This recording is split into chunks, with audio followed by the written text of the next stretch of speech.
Biden's message, the soul to a nation, the soul of a nation. This was Thursday night in Philadelphia, where he talked about, in very ominous tones with very ominous imagery, one subset of Americans that are a threat to democracy. Donald Trump and the MAGA Republicans represent an extremism that threatens the very foundations of our republic. MAGA forces are determined to take this country backwards. There's no question that the Republican Party today is dominated, driven, and intimidated by Donald Trump and the MAGA Republicans. And that is a threat to this country.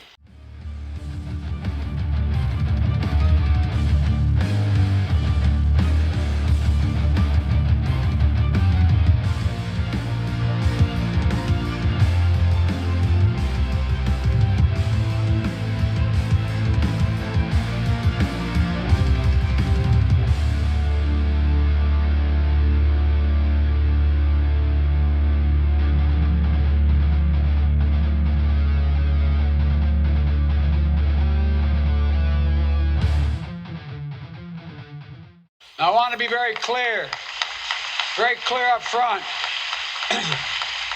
Not every Republican, not even the majority of Republicans are MAGA Republicans. Not every Republican embraces their extreme ideology. I know, because I've been able to work with these mainstream Republicans.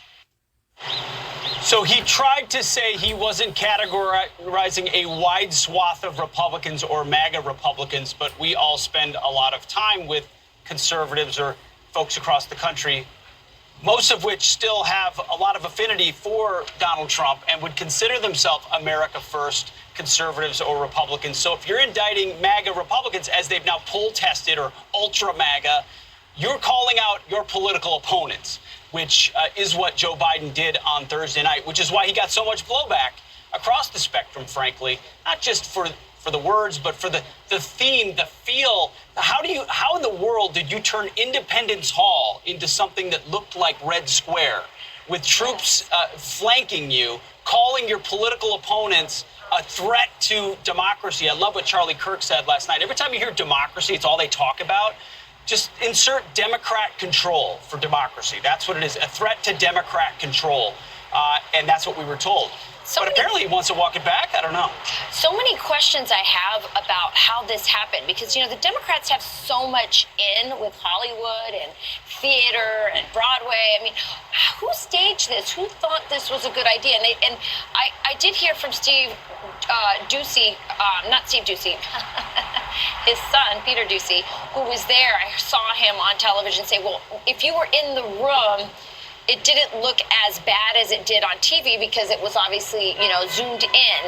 But they had to know that was going to be zoomed in that way. They did get the soldiers on either side, which I think was, you know, sent a powerful message as well, which we should talk about. But I'm just curious, like, who approves this? Like, I'm shocked that people who have this kind of in with Hollywood couldn't figure out that this would look so ugly. To the point of imagery, and there's perhaps the best shot that America saw on Thursday night. It drew the criticism of everyone across the political spectrum. Joe Rogan made his commentary on how ominous this looked. Dave Portnoy of Barstool Sports talked about the failure of this imagery, that it looked absolutely like Hitler from World War II was his analogy. It just looked dictatorial, and he had an angry tone, and he targeted a specific subset of Americans. Those specifically would be MAGA supporters. And you brought it up. Peter Doocy then afterwards pressed him about this on Friday. Do you consider all Donald Trump supporters a threat to democracy? Listen. Mr. President, do you consider all Trump supporters to be a threat to the country? You cannot make that case. I don't consider any Trump supporter to be a threat to the country. I do think anyone who calls for the use of violence, bills that contempt violence, as you refuse to acknowledge an election has been won, insists upon changing the way in which the rules you count votes. That is a threat to democracy. Democracy. Everything we stand for rests on the platform of democracy. When people voted for Donald Trump and support him now, they weren't voting for attacking the Capitol. They weren't voting for overruling the election. They were voting for the philosophy he put forward.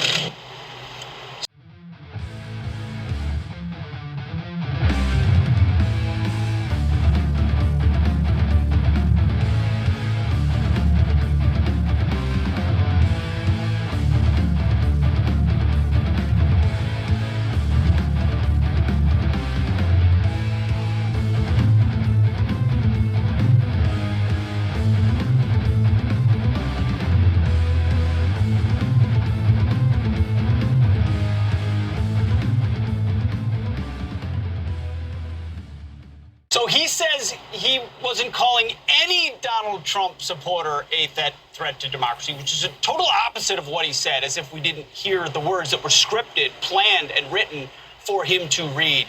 And I just we can't say it enough. We're not a democracy. Our founders understood the threats of democracy, that how it could be manipulated and misused by people to take rights away. We're intentionally a constitutional republic. It rolls off their tongue, democracy, democracy, democracy, because they believe it's malleable enough to insert their agenda of Democrat control. Which one do you believe? Joe Biden on the stage with the teleprompter, or Joe Biden trying to walk it back to Peter Doocy? Can I just point out also in that statement from Joe Biden on the follow-up on Friday, each and every one of these things that he calls out as a threat to democracy has been a sin committed by those from his own political party over the last two decades.